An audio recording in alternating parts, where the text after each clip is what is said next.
Mainit na tinanggap ng mga personahe ng Police Community Affairs and Development Group HCAD sa PNP Museum ang mga mag-aaral mula sa Sacred Heart Academy sa kanilang isinagawang educational tour ngayong araw.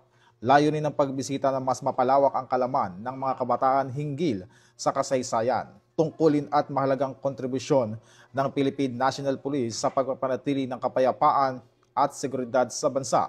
Sa pagpasok ng mga mag-aral sa museo, sinalubong sila ng mga kawani ng PNP PKG na nagbigay ng detalyadong orientation tungkol sa makasaysayang kagamitan, lumang uniforme, dokumento at iba pang mahalagang memorabilia na nakapaloob sa koleksyon ng museo.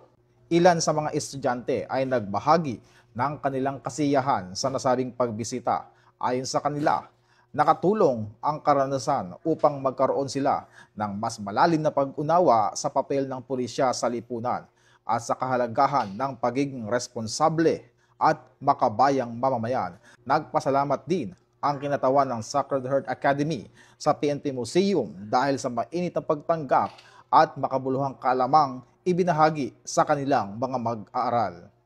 Ako po si Miss Flores mula sa Sacred Heart Academy of Pasig. Sa ngalan po ng aming school, kami po ay nagpapasalamat sa mainit na pagtanggap sa aming mga estudyante dito sa PNP National Museum.